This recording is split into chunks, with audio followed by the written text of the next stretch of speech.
yeah, I'm very proud of myself that I'm managing as well with all these things going on here. Okay, so what was I going to say? Felt like I was going to say something. Anyway, I can't remember what it was. Anyway, while we're waiting for people to turn up, I just wanted to point you in the direction of the link above that has my free behavior board, my mini toddler courses, my big boot camp course, and my coaching. The boot camp course is from 3 to 12 years old. It's about setting you up as a leader. It goes through all the general parenting stuff, tantrum, sex education, online safety, how to set yourself up as a leader. But if you have specialty things going on, or if you're in that red zone, the next level up where you're really struggling, that would be coaching, because I get that question a lot. So I'm just going to clarify that in case one of you was interested in that. Okay. Also, I always guide people here. When people ask me toddler questions, I always guide them to these lives, because most of the questions that I get on these lives are toddlers, not toddlers, but parents of toddlers. So yeah, it's a great place, and it's such a great community too. Like, you guys are just great. And on TikTok, I've been on there for longer doing lives. If I don't answer all the questions, they know me so well by now, they actually answer for me sometimes. So it's just been great. I really appreciate your support. It does mean a lot to me. Okay, so let's get going with your parenting questions. Help, my baby just doesn't like me. I don't want to rely on daddy all the time. Yeah, your baby loves you. They just go through stage after stage after stage. I can't figure them out. If I can't figure them out after all these 51, 52 years of working with kids, you can't. They just go through stage after stage after stage. They're going to have one favorite one day, another favorite the next day. It might even be a month when you're a favorite the next. Yeah, your baby loves you. Don't take it personally. They just go through stages. What do you suggest for 5 to 6-year-old crying, not wanting to go to school? I don't know why. So if you want my help, you'd have to hire me for that. I'd have to assess the situation and figure out why. If they're crying because they don't want to go to school, there's got to be a reason for that. And my answer would be different depending upon the reason why they're crying, why they don't want to go to school. They could just be not telling you something. They could be excluded. That's not necessarily bullying. It can be bullying, being excluded from social circles. That's a big one, especially with girls. So yeah, you'd have to find out why. You'd have to hire me to investigate and figure out what's going on. And everything's in the link above. Sorry, I'm just getting over a flu. Oh, it's great. I didn't go to the gym for a couple days because I was in bed with the flu. And so I went this morning with a mask on. Boy, people give you a wide berth these days when you got a mask on. I just stand in front of a machine like this and they just disperse like crazy. So I thought that was just great. So yeah, but I'm a little bit sick sounding still. So if my voice starts to get hoarse. Okay, having 3 kids from 7 and under, having a hard time listening even after using the behavior board. Yeah, that might just be next level. That might be, you might want the boot camp. That would be, you got the free behavior board. The boot camp is the next level. It gets you all organized. So you have systems in place and everything. So you have 3 behavior boards by the end of 3 weeks. Then you get into in the moment discipline, and then you continue on in the 5th week. 5 weeks sounds like a long time, but it's better than going through the next 5 or 15 years without respect. So it's really not that much time overall. Besides, you're only dealing with 1 rule per week. It's not this full on, you're dealing with everything. That would be, I would, if I went into your home, I'd deal with everything in the first day. But I'm level 10 with what I teach. When you're learning, you're level 1. So you take it 1 step at a time. If that's not enough for you, then coaching is the next level up.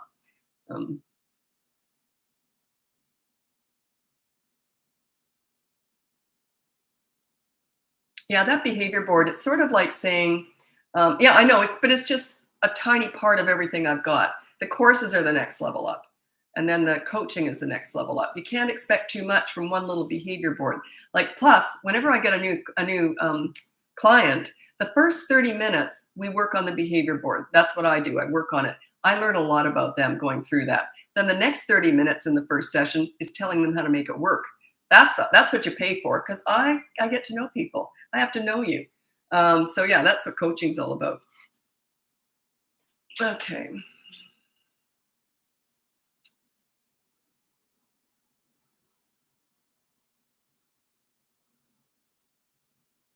Can much of what you offer as advice for toddlers be applied to teens? Oh, good God, no. Oh, no.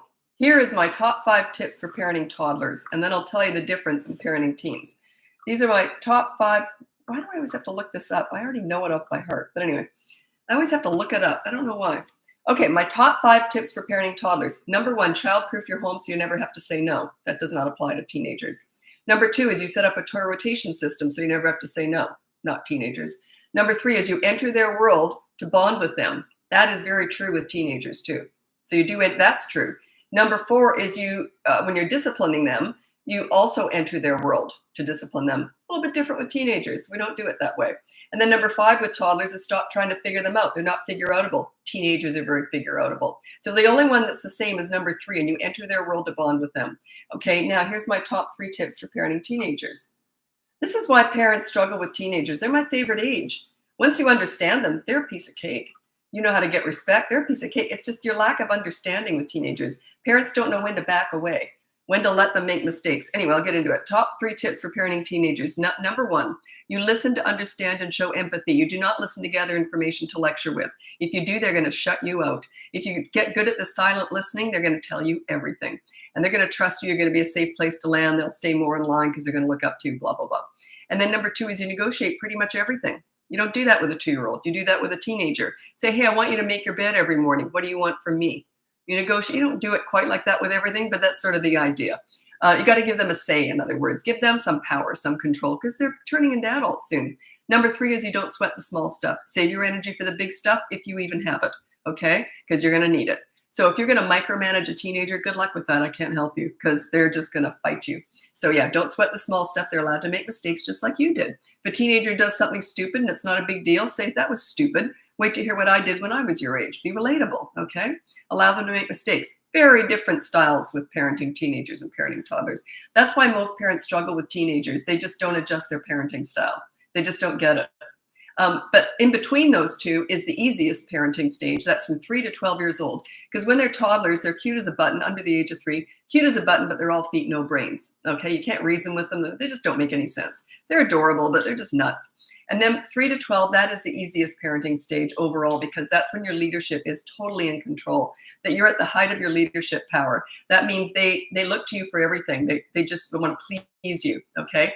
Then by the time they hit 13, around there, then they pull away a little bit more, and they just don't want to disappoint you. So it goes down a bit of a level. And that's what you want. You don't want them to be wanting to please you when they're teenagers. That's ridiculous.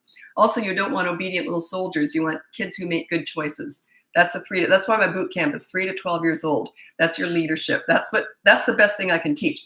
Coaching is still just for teenagers because every family gets such different advice. 3 to 12 years old, it's often very similar, not always, often very similar advice. That's why I could kind of make a course out of it. But teenagers, yeah, such different advice for every single family. Can I say this? No, I can't. She might be on here. It wasn't anything personal, really. It was just a question I was asked, and I like to keep those private because it was very specific. She would know if I was talking about her. It had to do with adjusting to teenagers. Okay. Boy, that was a big answer for one little question, wasn't it? Just a sec. Okay, someone on Foxtrotter5555 on YouTube said, good question. This comes up pretty much every time I get a new client in coaching. What do you do about all the other behaviors while you build on the behavior board? So the behavior board, the whole idea behind that is you have one behavior board per week. You end up with only 3 of them. And there's only 1 rule for the child on each week. So you're only dealing with 3 rules by the end. All the rest of the stuff that they're doing wrong, you just do whatever you were doing before. Mess it up, do whatever you were doing wrong, doesn't matter. You're only focused on making that behavior board work. That is your step-by-step instruction on how to become a leader. Once you master one, I don't care what the kids do, it's all about you. Once you master one, you follow through with it. So it's not that the kids aren't going to break the rules, it's just you follow through with the consequences. By week 2, the kids will start to look at you a little bit differently. By week 3, you'll start to feel more empowered, more confident. It's all about you. Leadership's all about you. It's not about the kids. So once you get more confident, by week 3, the whole idea is all the other bad behaviors start to melt away. That's the idea behind it. And if you haven't got really difficult kids, it could work. It could be that easy. Most people don't have super easy kids though. So anyway, that's the idea behind it. You just have to let the other stuff go. It's sort of like saying if you're going to take flying lessons and you go and the instructor teaches you about 2 different dials on day 1, and then you say, but can I fly the plane? You haven't learned all the other dials. You can't deal with all the other stuff. We just focus on one. So your leadership is attached to that behavior board. That is the sign that you're becoming a leader. That's all you have to master is that behavior board. Week 2, you got 2 of them. Week 3, you got 3 of them. Okay? And you're always referring back to it, always. That's your power. Also, when people hire me, I often say, because a lot of parents don't want to take the blame for all this stuff. So I say, and then I say, well, just say you hired a teacher. She told you to do this. Then if your kids are older, I say, well, and then you say to them, well, we paid a lot of money for this, so it's going to happen. It's sort of blaming me for everything. And once they say, and teenagers always say, how much? Always. So anyway, years and years ago, he lied and said it was way more than it was. And turns out as time went on, he had teenagers. He did end up paying me more than that anyway. So we were laughing at that. But anyway.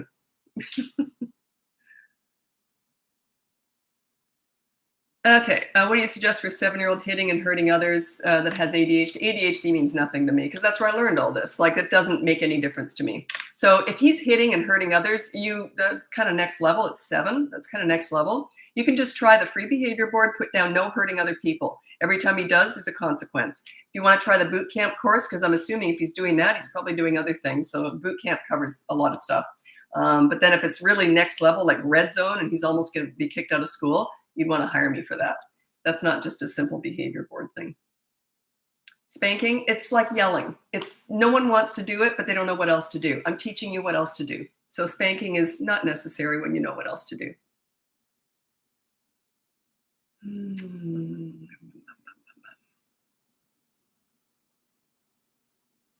3-year-old sleep regression. Yeah, you can check out my bedtime battles course, because once they get into a system and they realize that you're in charge of bedtime, it tends to calm them down. So you can check that out if you want. But yeah, it's a whole process, so I can't really go into that here. Oh, and it's 2 parts. One is getting them to bed, and the other one is keeping them in there. I would say keeping them in bed is the harder one because it goes on for longer. It can go on all night.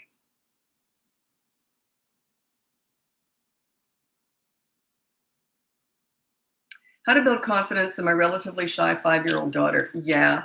The best thing you can do is throw them into the fire. You just get them into a million different activities, and it's just the best thing you can do. Also, don't just do school activities. I'll tell you why. Because there's often little cliques at school, or they've already got the little friend groups at school. Put her somewhere where all the kids don't know each other. Like where they come from. You know what I'm saying? Like somewhere where all the kids are going to be strangers. It makes a big difference. So, because I know school activities, they can already have their little groups and they're all their best friends and all that. And then your kid's singled out if they're really shy.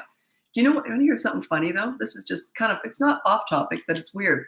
When I was young, I didn't like shy kids at all because I just thought they were unfriendly because I don't have a shy bone in my body. So I was confused. I thought, why don't you just talk to everyone all the time?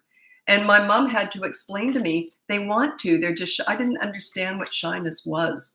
So a lot of kids tend to think that shy people are just not friendly because of course they're not talking. So they're not friendly because they're not talking, right?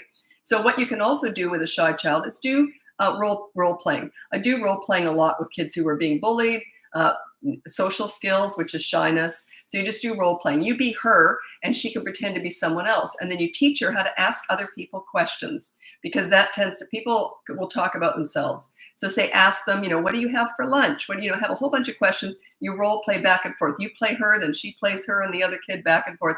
Make it fun. Don't make it a serious big deal. It's not a big deal. She's just little. She's just tiny. But yeah, I avoided shy people just because I thought they were just not very nice. Isn't that funny how kids interpret things just based on your own personality? I thought, well, if you're friendly, you talk to everybody about everything. Because I have no filter. Like I just talk to anyone about anything. I had no concept of shyness. So she could just be really misunderstood.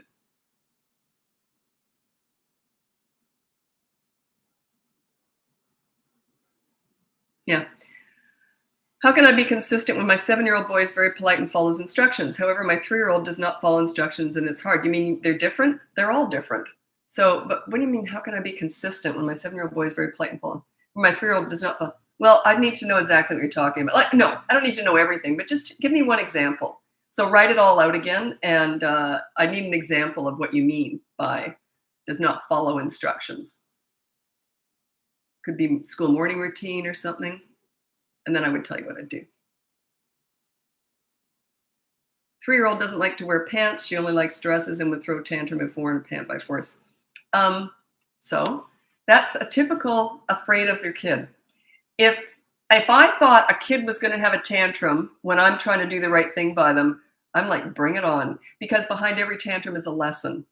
She's using your fear of her tantrums as her power. So you got to go through the tantrums, but you got to go through the scene. Everyone wants the rainbow, but you got to go through the storm to get there. So I remember I was working with this kid obviously years ago. I don't work with kids anymore, but anyway, and he threatened me. He said, if you don't let me do that, I'm going to have a fit. And I said to him, bring it on. And he never did. So, because I have no fear of fits, tantrum scenes, that's my power. My calmness during those is my power. I'm not giving in. If you're going to give in to what they want to avoid a scene, they are totally in charge. You don't think they know that? Oh my goodness. That's her power, is your fear. So think about that. I love this page. I don't even have kids yet. It's cute. I have on TikTok, I Am is one of the people that follows me. This person turns up all the time and I just found out, she's just expecting her first. It's really cute. Okay.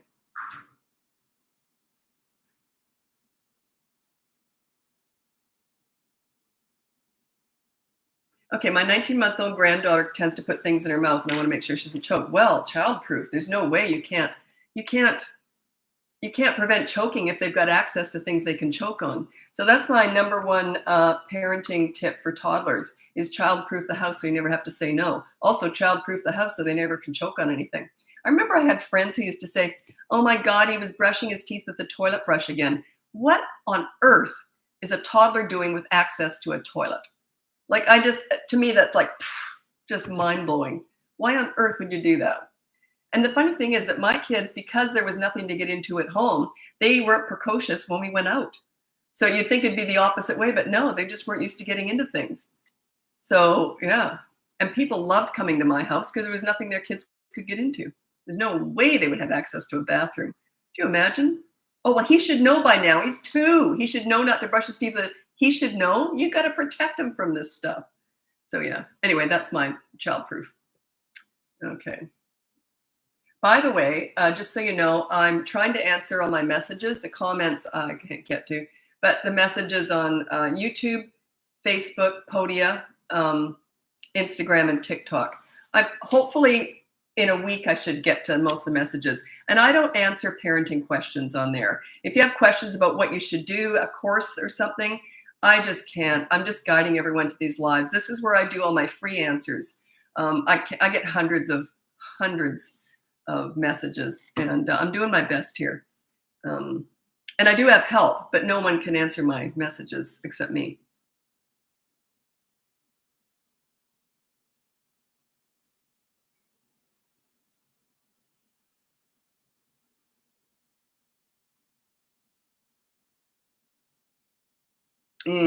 Yeah. 2.5-year-old screams singing in car, tried to distract her, but didn't work until I gave her the phone, which I'd rather not do. Not sure what I should have done differently. She was tired. Well, okay, that goes in the line, meet their needs and manage their wants. If their needs aren't being met, so if she's overtired, it's not that you're not meeting them, but they aren't met. You know what I mean? She's overtired. Not much you can do. It's like saying, what do I do? She's hungry and crying. Well, feed her. You know what I'm saying? Like if she's tired, you're just going to go through. There's not much you can do about that. You're going to meet their needs and manage their wants. They're all based on like stuff like that. Their needs are going to come first. So if they're overtired, they're going to be a pain in the butt. That's just life with a toddler.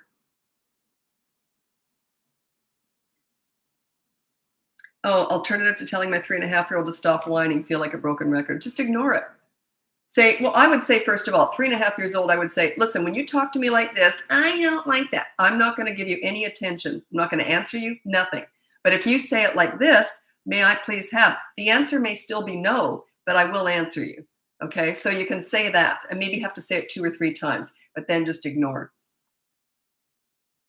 Oh, someone on YouTube said, tips for preparing a toddler for new sibling. I got nothing for you, nothing. How can you possibly prepare a toddler for how their life is going to change? It's impossible.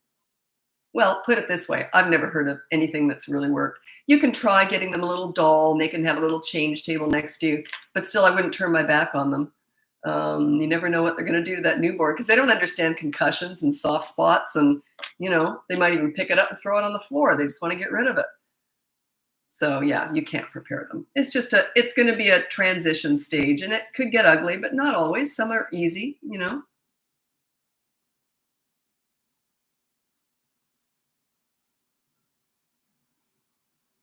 Okay. What happens if 4-year-old already has been getting spanked and yelled at and then start doing your advice strategy? Would it work? Well, yeah, that most of my clients certainly are yellers. It's very rare that I get a client. And these are highly educated corporate people, doctors, child psychologists, teachers, principals. They all yell. It's very rare that I get a client who doesn't yell. It throws me off so much. I literally, when I'm working with them and I've got my notes going and I'll say, okay, do you yell? If they say no, it makes me go, oh,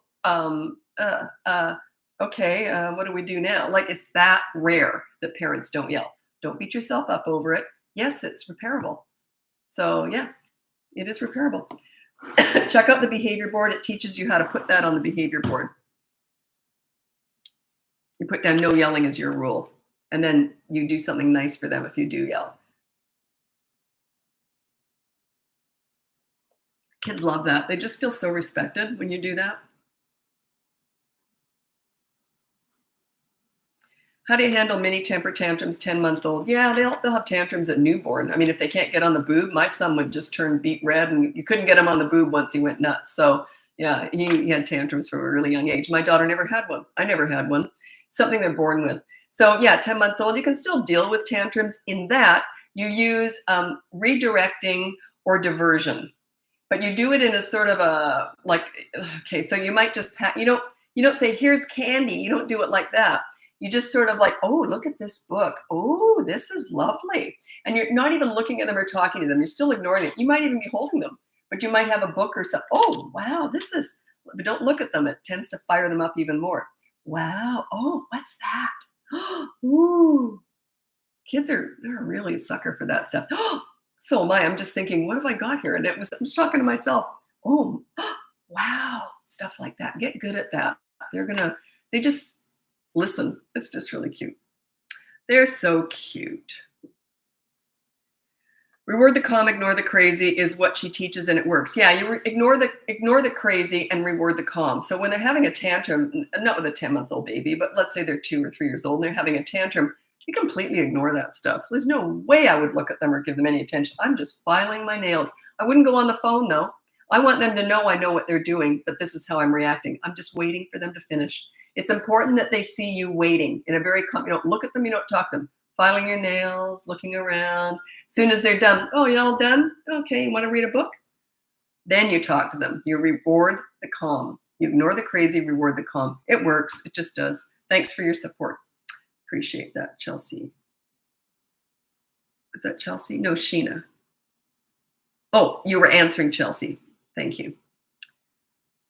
This is really nice because Instagram's getting more of a community now too. I haven't been on Instagram that long, but on TikTok, everyone answers my questions. If I don't get to a question, someone else will answer because they already know what I'm going to say. So it's a really nice community on here, people supporting one another. When I first started out, I got rid of these people hopefully pretty quickly because I don't like bullying. But a lot of nasty people would come on here and insult parents. And I just thought, not the place. It's usually teenagers who do that stuff. And they're usually miserable. But yeah, I don't see that hardly at all anymore. It's really wonderful.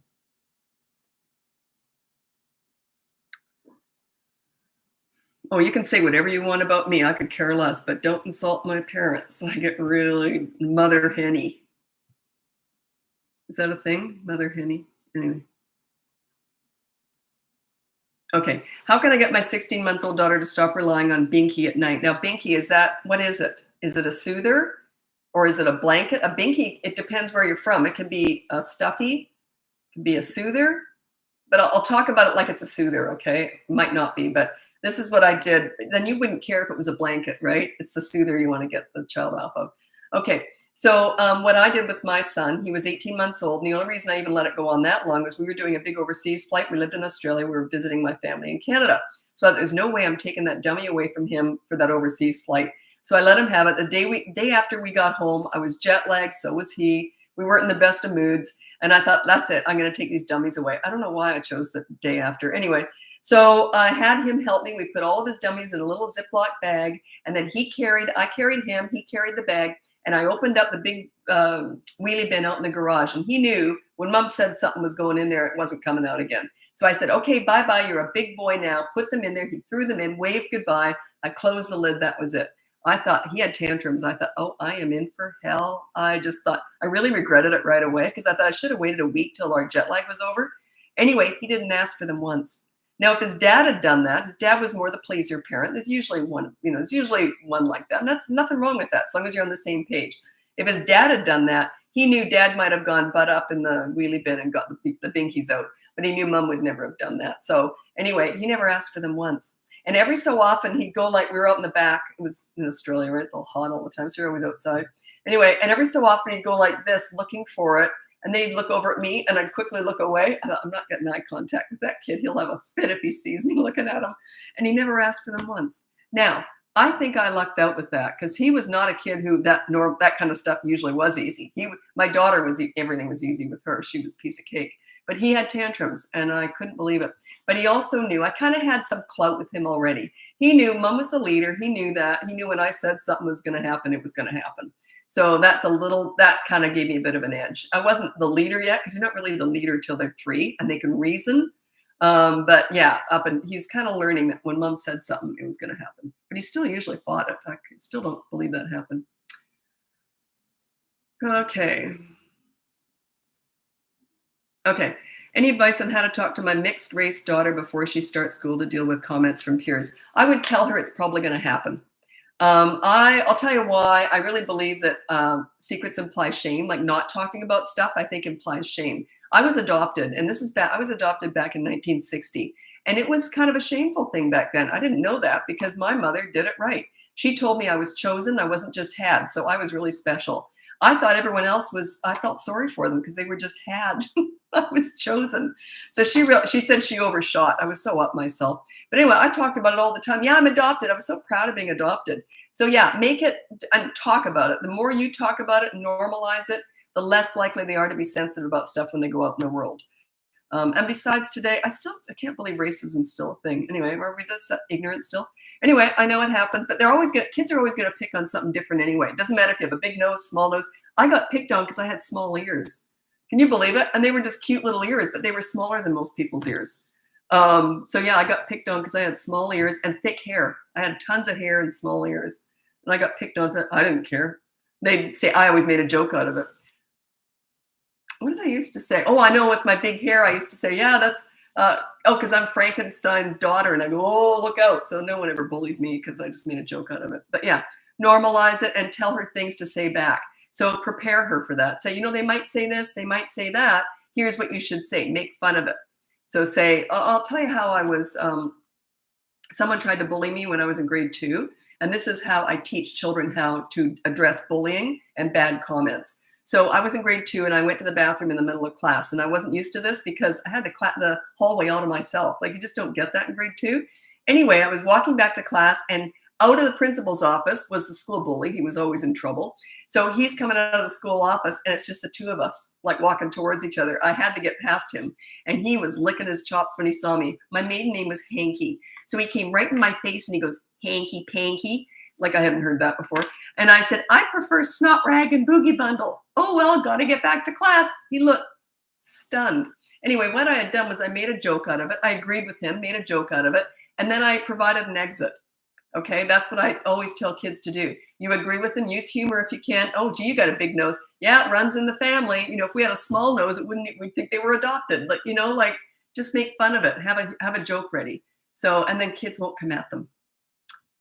Yeah, racism, unfortunately, comes from the parents, so it's a difficult one. Actually, I'm going to be moving over to TikTok very soon. So if you want to join me over on TikTok, it's Bratbusters Parenting. And also go to the link above and you can get my free behavior board, my mini toddler courses, my big boot camp course, or you can hire me for coaching. That's all in the link above if you're interested. I'll do one more question here before I move over. Time is it? Yeah, I just don't want to be late. Oops. Sorry, there's so many here. Okay. What do you do when the other parent does not uphold? Okay, so you got opposing. Just make a bet, or not make a bet. Make a deal with the other parent and say, my way for 3. Like flip a coin. My way for 3 weeks, or your way for 3 weeks. If my way works, then we keep doing it. If it doesn't work, then we do your way, or vice versa. You just have to cut a deal with the other parent. It has to be 3 weeks, though. Anyway, I'm going to move over to TikTok now, so join me there, or if not, we'll see you again whenever. Take care. Sorry, YouTube, I'm just moving over to TikTok now. Was I on TikTok? Oh, sugar. Oh, no, I wasn't. Sorry, I was on Instagram. Get mixed up sometimes. Okay, there we go.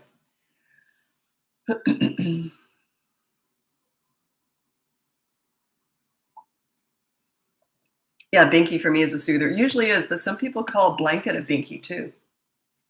And that's for Blair on YouTube. Oh, I got 6 people on YouTube. I'll get thousands of people on Instagram and TikTok, but I usually only get 2 or 3 on YouTube. I'm not really on YouTube yet. I'm just getting going on there. I'm just trying to figure it out. I've got someone working on it for me. But that's not our focus right now because we've got other stuff on the go. Oh, hi, I am. I was just talking about you today. When's your baby due? I am. Did you say March? Am I wrong? Anyway. You were on showing up at 60. Yeah, that's me. That, you know why I'm doing that channel?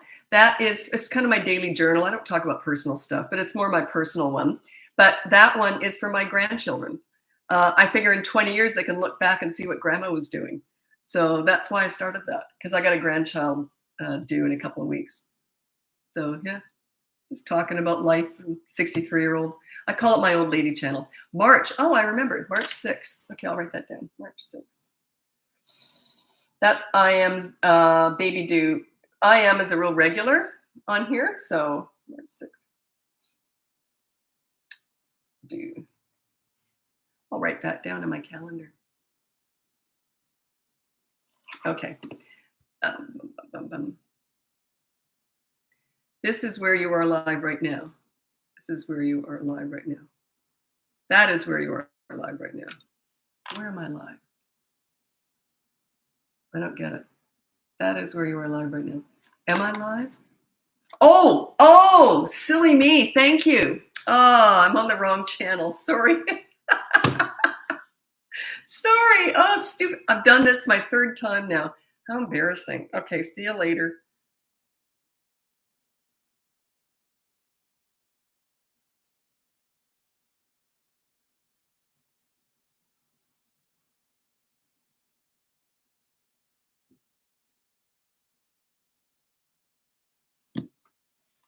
Stupid. I have 2 different TikTok channels, and that's the 3rd time I've been on the wrong one.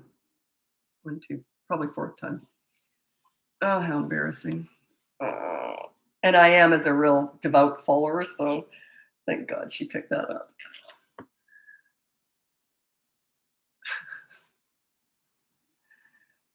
I was just on the wrong channel. I was on my other one. That's why I'm late. Anyway, I'll explain that in a minute and how stupid I am. Thanks for joining me. If you've come over from Instagram, thanks for joining me over here. I was just on the wrong channel because I have 2 TikToks. One is my personal one. And I was just on there talking about parenting, making a fool out of myself. So I've done that. I think that's my 4th time I've done that now. Yeah, not very bright sometimes, am I? I'm waiting for IM to turn up because she's the one who told me. She was trying to explain it to me, and I'm like just chatting away like a moron. Still didn't get it. Anyway.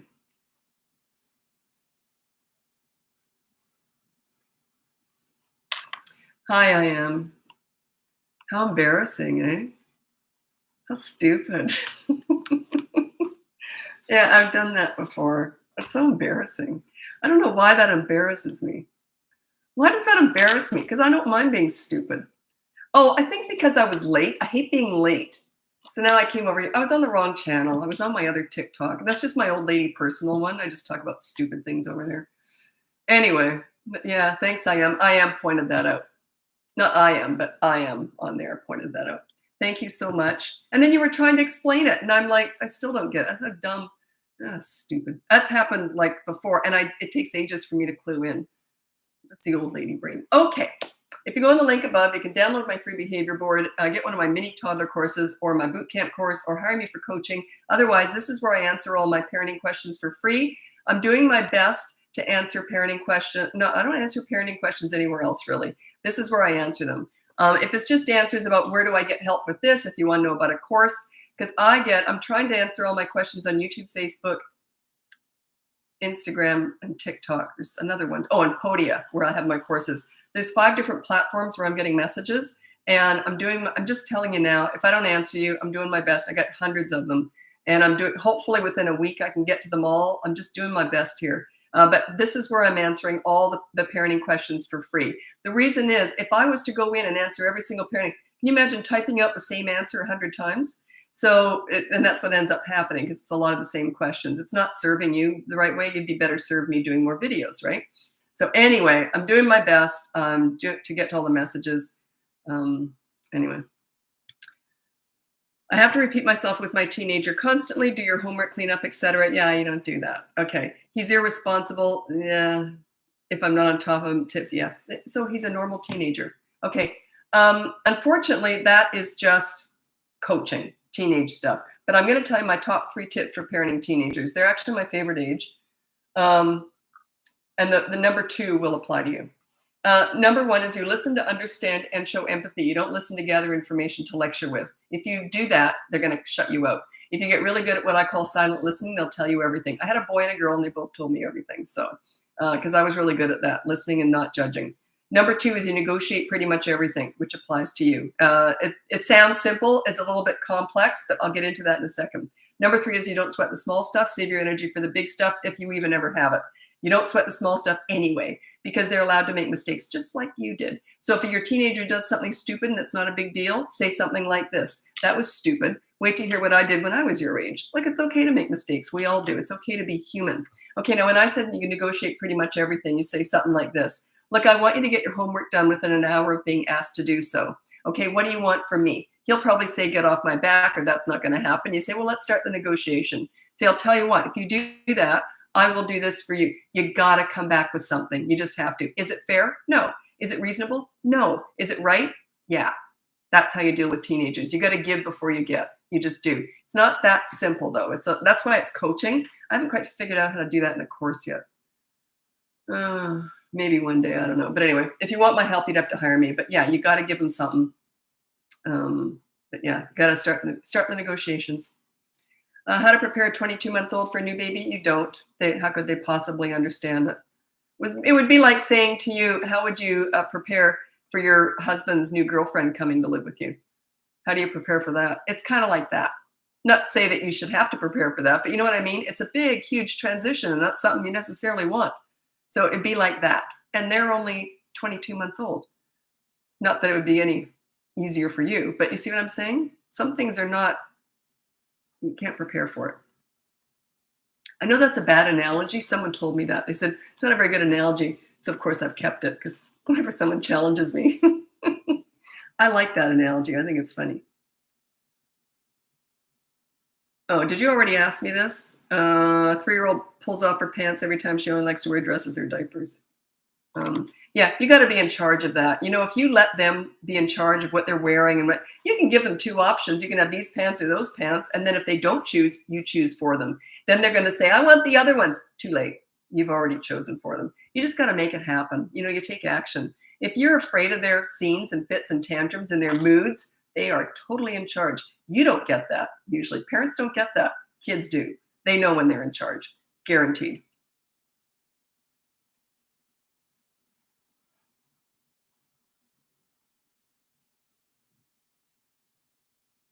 Advice for toddlers who always wants to be picked up, doesn't want to play with his toys. Okay, get really slow at picking them up. Like, it's like when, no, I won't use that example, because then it would be a whole other, I'd have to go on about it.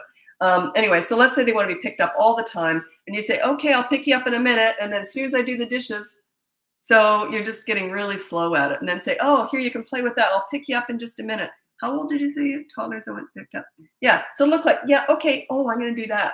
Look distracted. Look at, yeah, okay, in a minute, I'm just going to do this first. They'll usually get bored. It's just a stage. They don't want to be picked up forever.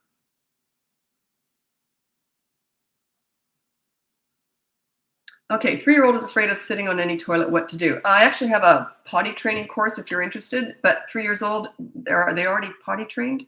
Anyway, so that's my potty party course, and it goes into detail about why they often don't want the big toilet. That's why you need to get the little seat. And also, I don't want to get into it here because you haven't asked about it. Um, should I? It's just graphic. Yeah, I'll wait and see if you ask for it. Anyway, so yeah, just get a little porta potty, and also make sure that there's only something that they can do on your iPad or something while they're sitting on the toilet. So there's like a reward or more of an incentive. So if they're sitting on the toilet, they only get to watch that show while they're sitting on that potty. It's the only time they ever see it, ever. And they only get it for like 2 minutes or something, not forever. Oops. My daughter's 8 months. How can I get a head start at being a good leader now? Okay, I'm going to read through the 4 different stages of parenting and how it's not about the kids, it's about you, how you change, your parenting style changes. Okay, so the first stage, number 1, is babies, 0 to 15 months. It's all nurturing, loving, playing. The more you enter their world, play with them, connect with them, the more they're listening to you, the more they're looking at you, they're watching you, okay? The more connected you are. So it's all about connection, which is really true all the way through, but that's all it is when they're babies. Then you go through the toddler stage as a parent. You've got a 16 to 35 months old. You're starting to teach them right from wrong, and there's consequences now. They're consistent corrective actions, okay? And it's not words, it's consistent corrective actions because they learn through repetition. Then you be consistent, it has to be consistent. You're starting your leadership now. And then number 3 is the child phase. That's 3 to 12. That's the easiest phase usually. And it's when your leadership is at its height. That's when they want to please you. When they're teenagers, they just don't want to disappoint you. You don't want a teenager to want to please you all the time. That's pathetic. You want them to want to please themselves and make good choices for themselves. And they just don't want to disappoint you. And then number 4 is my favorite age, is teenagers, 13 plus. That's when you're starting to transfer the leadership over to them. Okay, so it's not just about leadership now, and you want to start learning how to adjust to teenagers because teenagers are actually very easy when you know how to deal with them. And that's what parents just don't adjust their parenting for teenagers. That's the problem. They're my favorite age. I used to mentor troubled teens, and I was surprised how easy it was once I figured it out. I thought, oh, I get it. It's give, give, give, give, give, give, give, take, give, give, give, give, give, take, give, give, give, take, give, give, take, give. It gets easier. But initially, it's a lot of giving because you got to be they're not going to be reasonable. They might be moody, but that's all part of it. That's part of their growing process and pulling away from you. Okay, so it's the lack of understanding of teenagers that is so challenging. And when you are a really good leader, they're not influenced by other people. It definitely can be a bit more in the teen years, but when you're a really good leader for your kids growing up, even throughout the teen years, they're still going to tell you everything. You're going to be the last resort. They're still going to come to you and tell you what's going on in their lives. They just are. And they're not going to do anything that would disappoint you. It would be embarrassing for them because they respect you. Anyway, yeah, teenagers are my favorite age. That's how I started my business, was teen crisis work. And yeah, if you do have a teenager and you want to hire someone, not me, and you want to hire someone else, just make sure they know teenagers because it's a niche. Absolutely, it's a niche. I know I've had clients who've gone and got counseling and therapy and that, and they've worked with someone who doesn't have any experience with teenagers or very little, and it hasn't worked. But yeah, there's lots of people out there, I'm sure, who do have lots of experience with teenagers, but they're not kids, they're teenagers. They're just different. Picky eater, 6 years old. I can't discuss diet and nutrition because I'm not a nutritionist. I'm not qualified for it. But I will tell you what I did with my kids. And you won't like it probably because it's radical. But I'm a real health food nut. And I made everything from scratch. And we had no junk food in the house. Like if my kids didn't eat their vegetables, there was no potato chips and ice cream waiting for them. So they just learned that you eat healthy or you don't eat. That was just the way it was. But I did cook around their flavor, around their palate. I knew what they liked, so I just sort of cooked within those ingredients. And then they learned that, you have to try it. You don't have to eat it, but you have to try everything I put in front of you. So they would. They'd just try it, and if they didn't like it, then they wouldn't eat it. And there was there was never an argument. I never argued that. I just said, you have to try it, so they would. So, yeah. But I could hide. What I was really good at, I hate cooking. God, I hate cooking. Anyway, but what I was really good at was pureeing spinach and all this other healthy stuff and hiding it in everything. You wouldn't believe what was in my cakes and cookies. And my kids would often say, gee, everything tastes so different outside, like, other people's cakes. Yeah, there's a reason for that. But anyway, so yeah, that's what I did. I just cooked really healthy. There was no ice cream waiting for them if they didn't eat their broccoli. So,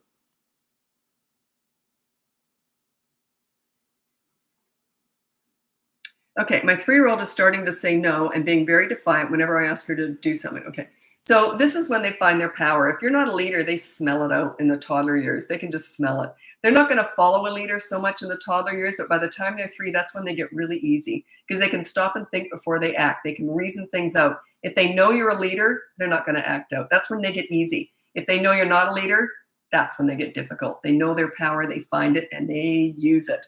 So work on your leadership skills. I do have a boot camp course. If you're interested, it teaches you how to be a leader. It starts at the age of 3. But yeah, they're either going to go in one direction or another. If you're a leader, they're going to be easy from 3 and up, right through the teen years. If you're not a leader, 3 is when they go, wait a minute. You're not in charge. I think I will be. They just find their power. They can stop and think and reason. They don't all do it right away, but they can. Something and looks at me in the face and says, my 3-year-old is starting to say no and being, okay, yeah, that's your 3-year-old saying, you're not a leader, I am. That's exactly what they're saying.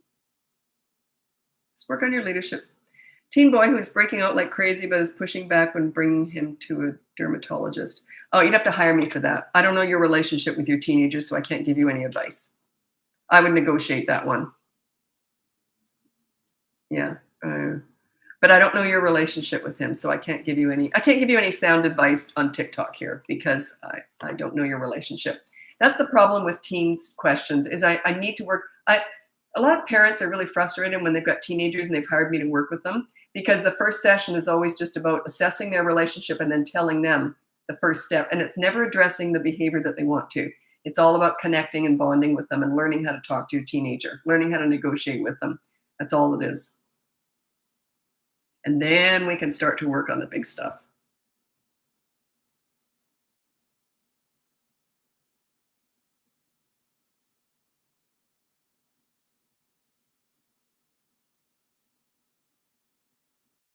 I love your confidence. I'm just old. I'm 63 years old. You know who you are at this age. If I didn't know who I was at 63, I'd be pretty sad. But yeah, you just get old. Besides, everyone's got a niche. Everyone's got something they're good at. This is my confidence zone, parenting. I always found parenting easy. I was volunteering with kids when I went to daycare centers volunteering when I was 11. So I always was studying kids. They always came easy. I could always figure them out. I'm not this confident with everything. Everyone has something they're good at. Okay. How can you be a good leader? Does it start with the behavior board? It actually starts in the toddler years. I don't talk about that a lot. But yeah, it does start. They know, because in other words, when you say something, it has to happen. When you say you're going to change their diaper, make it happen. Like my kids did try and squirm with me. It didn't last long. And yet with their dad, they'd keep squirming a lot longer. Not if I was in the room though, because they knew when I said I'm going to change your diaper, they knew it was going to get changed. So I followed through with what I said was going to happen. If I wanted them in the car seat, they could go as stiff as it. My daughter never did. She was easy. My son would go stiff as a board, and I would just stand there with my hand on his waist here. I'd just wait until he took a breath and then pop him in, click, click. So just follow through with everything that they know you want them to do. Just follow through with it all. That's when they're toddlers. But yeah, 3, it starts to get easier to teach them because when they're little, they're still going to be crazy when they're toddlers anyway. But they can really follow a leader by the age of 3. That's when it really kicks in.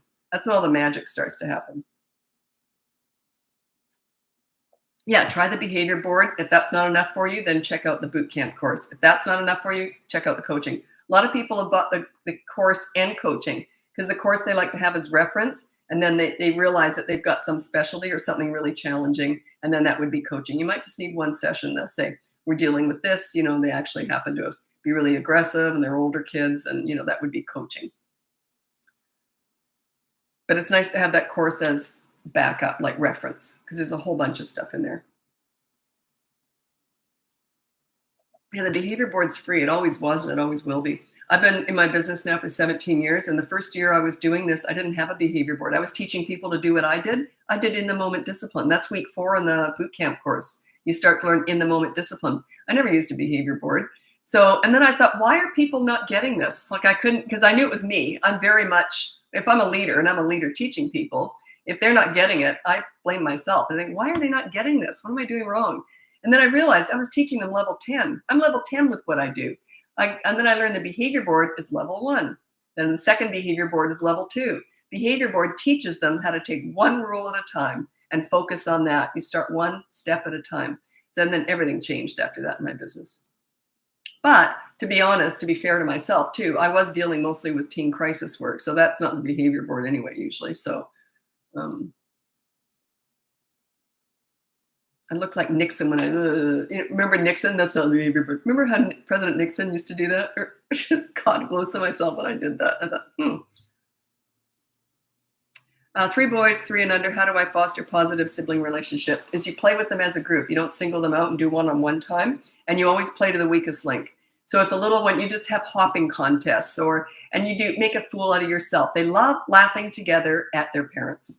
So that tends to bond them. Okay. I can give you an example. After I used to do crazy stuff with my kids. They were 5 years apart, a boy and a girl. They had nothing in common, but boy, they made fun of me.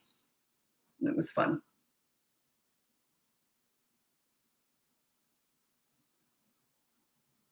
How do you connect with teenagers? Okay, I'm going to tell you a story, and it's a true story. My son was 14. We were best friends his whole life. We talked about everything.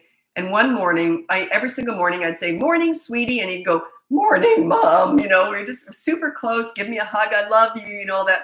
One morning, I swear it was just like this. He just turned 15, and I said, "Morning, sweetie," and he turned around and he went, "Morning, mom." He turned into a man overnight. And then all of a sudden he wasn't chatting as much. He was just turning into a man, right? I thought, oh, I'm losing my girlfriend here. Anyway, and he always said that. I'm not your girlfriend, mom, I'm your son. Anyway, because I said, we used to do all this stuff together. And he goes, yeah, I'm turning into a guy here, mom.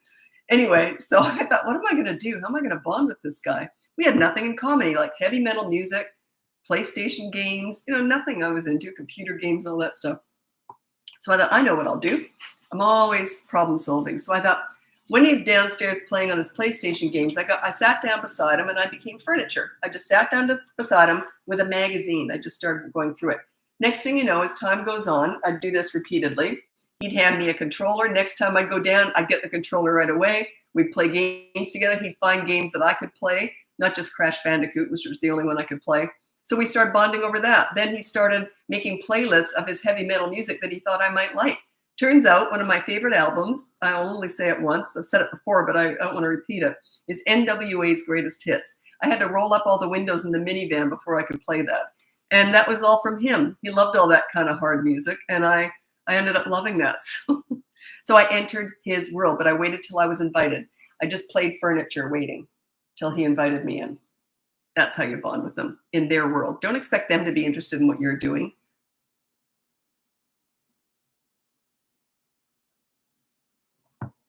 Like, a lot of parents think, yeah, but it's not fair. Yeah, welcome to parenting teenagers. It's not fair. It's not about being fair. A lot of parents argue this with me.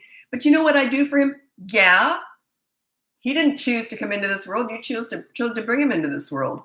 Now, parent him effectively as a teenager. In other words, it's give, and hopefully some take. It's the expectations have to be lowered with teenagers. And once you do that, then things get easier and it gets great. I'll tell you a cute story. My voice is starting to go. I'm just getting over another flu. God, I just had one a couple weeks ago. This is one of my favorite stories. It happened with a lot of different parents, but this one was just the first time it happened. Anyway, this mom hired me. She had a 16-year-old boy. They were at war. They'd always sort of locked heads. She said they were both very stubborn. So, it's that they're too much alike. So anyway, so they never really got along. And so he was 16. They bought him a new car for his 16th birthday. Nice problem to have, eh? Anyway, he didn't have his license yet, so she took him out every night for a driving lesson. They fought like cat and dog every single night. So I said, here's what you have to do. On the behavior board with teenagers, we call it an accountability chart. In the accountability chart, you put down no yelling. Your consequence, if you yell, and make sure you yell so you can do this consequence, is the next driving lesson, you cannot speak. Unless it's look out for that train, something like that, right? So she goes, well, I can't do that. And I said, you have to. And she just didn't want to do that. And I just sat back and I said, that's it. That's the one that you have to do that. It's the only time they were ever together and they fought like cat and dog. Perfect opportunity. So anyway, sure enough, she yelled, and then she thought there's no way I'll be able to not talk during his driving lesson. So she put some painter's tape or something, masking tape over her mouth to remind herself not to talk. And she's getting into the car. She sees herself in the side view mirror and starts laughing. And the tape goes like that. And it's blowing in the wind while she's laughing. And her son looks over, sees this, and they start cracking up. That was the most fun they'd ever had together. They bonded in that first, and they were laughing. And also I said, let him play his music. You can just negotiate the volume. So, it was just sort of a lot more give than she wanted to do. And it turned out and then he started being nicer to her. So she didn't get that. Initially, she didn't understand why she had to give so much. And I said, you got to give before you get with teenagers. You got to, it's every age, but especially teenagers. Anyway, then everything started working out. And we worked on other stuff after that. But that's how you connect with teenagers. You got to give. I love them. When you get good at dealing with teenagers, they are fascinating because they're so smart. They're so smart. You think you're smarter than a teenager, you're stupid to even think that. You know why? Their brains are all swollen up and fresh.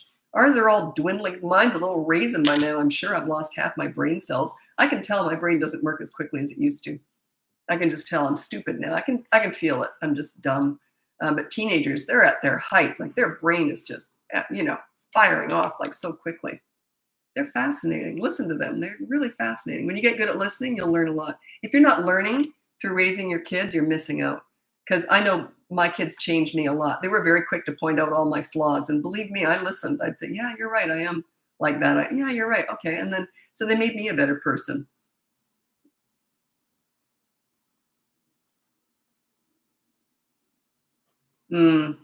My teen and I are struggling over returning games, toys, and cell phone. Yeah, you're going to have to hire me. If you want my help with that, you have to hire me because I don't know what your relationship's like. I have to assess it first before I even know what to work on.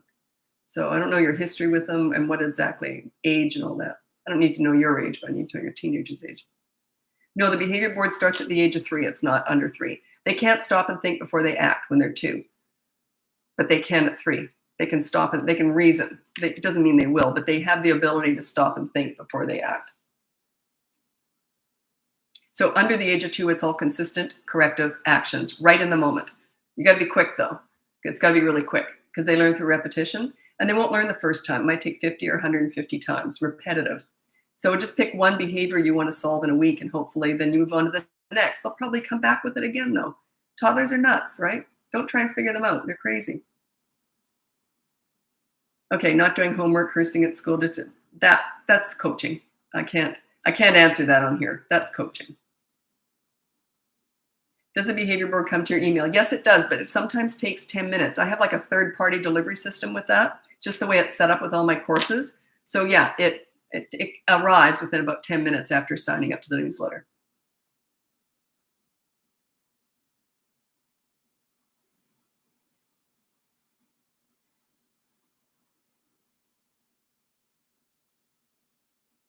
Okay, my 3-year-old daughter yelling and crying for everything. What can I do? Okay, the thing is, she's doing that because she doesn't feel safe. I know that sounds crazy, but she knows she's going to be alive. But children feel safe when they've got a leader. Their emotions just tend to calm down when they've got a leader as a parent. They tend to be like this when they don't have a leader because they're lost when they haven't got a leader. They love you, but they're lost. Children need, crave, and want a leader. If you don't provide that for them and you send them out in the world when you're not a leader, they're going to be very vulnerable and susceptible to peer pressure, bullying, the drug dealer on the corner, the internet, the Kardashians. They're going to go searching out a leader anywhere else because they need it. So provide that need for them. You want to be the leader. You don't want the Kardashians to be the leader. Not that they're bad people, but you know what I'm saying. The only reason I use that as an example is because it gets a laugh sometimes. So I think it's funny.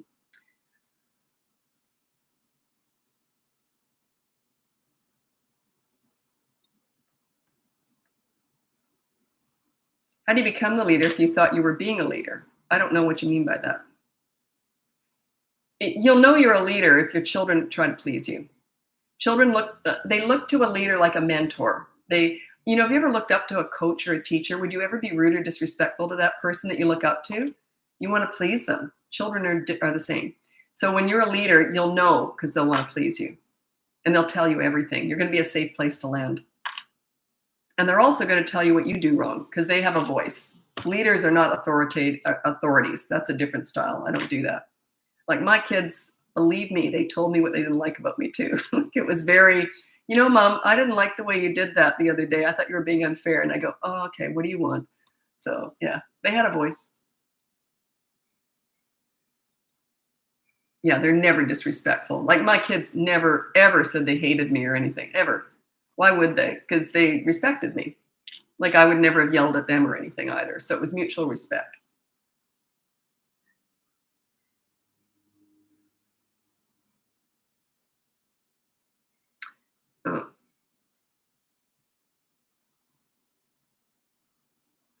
Oh, okay. Sorry, I'm just looking at the YouTube question. What's your advice to a 3-year-old wanting a phone or TV 24/7? Well, what does it matter what they want at 3 years old? You got to provide them with what they need and manage their wants. Like you meet their needs and manage their wants. So if their wants are unhealthy, then why would you care what they want? Like what I mean is you manage that. So what if they want it? Say no. You've already had enough of that. And then let them have an absolute fit. I wouldn't care. I think I just told this on Instagram when I said that, a lot of parents, the main thing I see with them is they're afraid of their kids. They're afraid of the fits, the scenes, the tantrums. So they give in. They just do anything to avoid a fit. I'm the exact opposite. If I think a kid's going to have a fit, I'm like, bring it on. Because if I know I'm doing the right thing and I'm being a leader, and one kid even threatened me, I was working with them, and he says, if you don't let me have that, I'm going to have a fit. And I looked at him and I said, bring it on. And he never did. Because I called his bluff. Now, if they're your kids, he understood right away I was a leader. I wasn't afraid of him. But obviously his parents were, and that's why it worked with their pay. He didn't even try it on me. He learned that pretty quick. But yeah, never be afraid of a fit scene or a tantrum. If you are, then they're in charge. Totally. I'm like, bring it on. Behind every fit scene or a tantrum is a lesson. Everyone wants the rainbow, but I always say you gotta be willing to go through the storm to get to the rainbow. They're going to fight you back. If you're starting to be a leader and you weren't before, and you start laying down the law and say, no, you can't do that, you have to go to bed at a certain time, they're going to fight back. That's okay. Let them fight back. That's okay. Don't be afraid of your kids. They'll pick up on that and they won't respect you. They'll treat you like dish rags. They'll wipe their feet all over you. If you're afraid of them, they'll wipe their feet all over you. And the teen years are going to be a nightmare. Okay, I'm going to do one more question, then I'm going to get going. By the way, go on my link above. You can get my free behavior board, my mini toddler courses, my boot camp course, 3 to 12 years old, or hire me for coaching. And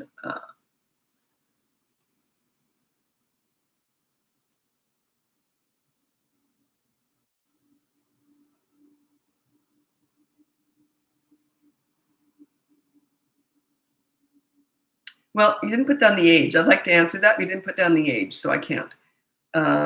Okay. How do you not yell when you are just at the wit's end? I get this every single day. Sorry, a lot of questions I have 4-year-old. Okay, 4-year-old. Thanks for putting the age in there. How do you not yell when you're at your wit's end? It's just because you don't know what else to do. When I teach leadership, I'm teaching you what else to do. I also tell you to yell. If you yell, you put that on the behavior board. Your rule is no yelling. You have to yell because if you feel well, don't force it. But if you feel a yell coming on, let it fly because then you get to get the consequence. The kids get to punish you. That's part of it. We all learn through consequences. So the kids love that. So yeah, your rule is always no yell. If you're a yeller, your rule is always no yell. Nobody's so shocked. Very rarely will I get a client who doesn't yell. It's that common that everyone yells. I never yelled because I knew how to lead. You don't yell if you know how to lead. But when the behavior board and everything I teach is teaching you how to lead, you don't need to yell. Like my son used to say, if my mom ever whispers, run, because that's what I'm disciplining. I'm like, didn't like that. Here's what we're going to do. Okay, do you understand? So that's how I discipline. And kids are like, oh, okay. Because they just sense that you know what you're doing. And it's going to happen. There's no two ways about it. Because I have no fear of kids. I have no fear of a tantrum, a fit, or a scene. But yeah. Does that help to know that your no yelling is on the behavior board? Oh, if they're under 3, you're not in the behavior board. Yeah. Oh, 4-year-old. Sorry, 4-year-old. Does that help, though? That I don't tell you not to yell. I tell you to let it fly. Because then the kids get to punish you. And that's part of respect. And then eventually you'll stop yelling. Because once you get good at this leadership, you don't need to yell anymore because the kids' behavior will be easier and it all just falls into place. Anyway, I got to go. Check out the behavior board, the courses and coaching up above. And I'll be back when I'm back. And I'm doing my best to answer all the messages. But I've got several platforms now that are getting bigger and it's getting more difficult. I'm doing my best. Okay. So if I don't answer your messages, it's just because I'm doing my best here. So anyway, thanks so much for joining me. We'll talk again soon. Bye now.